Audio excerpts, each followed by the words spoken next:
peuple, écoute, car je ne sais si je pourrai y revenir l'an prochain. Tu partageras ta nourriture avec celui qui n'en a point. Tu le vêtiras comme tu es vêtu. Un jour tu te présenteras devant ton Dieu et tu devras rendre compte des actes que tu auras commis. Ô vous tous qui êtes présents, faites parvenir ce message aux absents. Vous descendez tous d'Adam, et le plus digne de vous auprès de Dieu est celui qui le craint le plus. Réfléchissez profondément à ce que je viens de dire.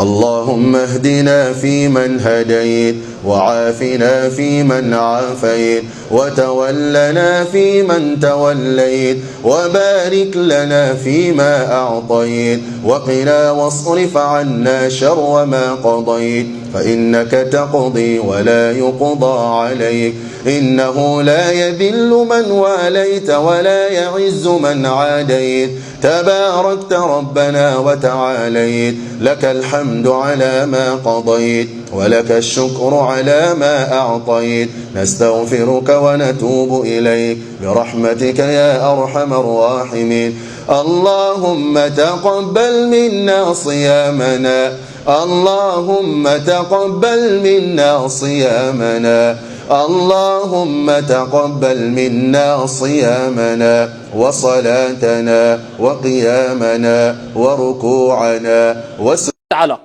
Allah dit dans le Coran Bismillahir Rahmanir Rahim Qul huwa Allahu ahad Allahu samad Lam yalid wa lam yulad wa lam yakul lahu kufuwan ahad.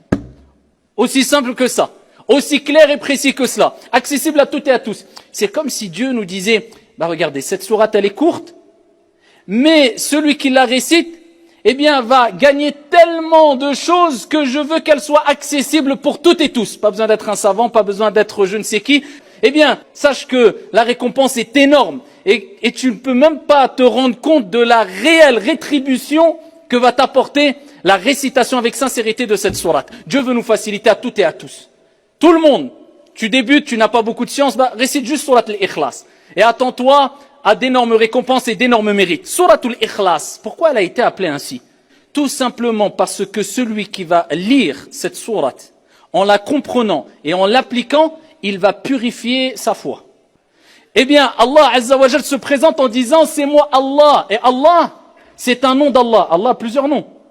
Al-Karim, Al-Hamid, Al-Majid, Et quelqu'un peut s'appeler Karim, peut s'appeler Hamid, peut s'appeler... Mais par contre, Allah, c'est un nom d'Allah Jalla wa Ala qui est exclusif à lui. Pour rappeler vraiment l'unicité, l'exclusivité à Dieu. Qul huwa dit, c'est lui Allahu ahad, l'unique. Allahu samad, c'est lui l'absolu. C'est quoi as-samad? C'est celui dont tout le monde dépend et implore l'aide alors que lui ne dépend de personne. C'est pour cela qu'on voit même des gens qui te disent je ne crois pas et les gens qui ne croient pas disent oh my God, oh mon Dieu.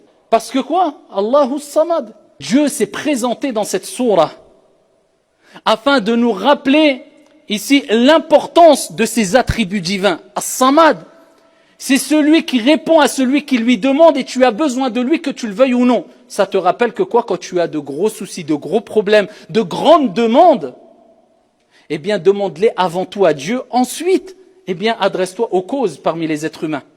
Mais demande-le à Dieu avec ardeur, avec ferveur, avec conviction, avec le cœur, avec pureté dans ton intention et dans ta demande.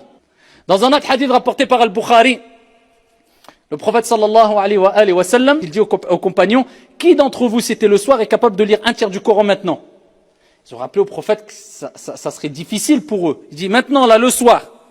Le prophète alayhi salatu wa sallam a dit, par Allah, le fait de réciter Qul huwa Allahu ahad équivaut à un tiers du Coran. C'est-à-dire que celui qui récite Surat al-Ikhlas 3 fois d'affilée, il a le mérite d'avoir récité, lu tout le Coran entier.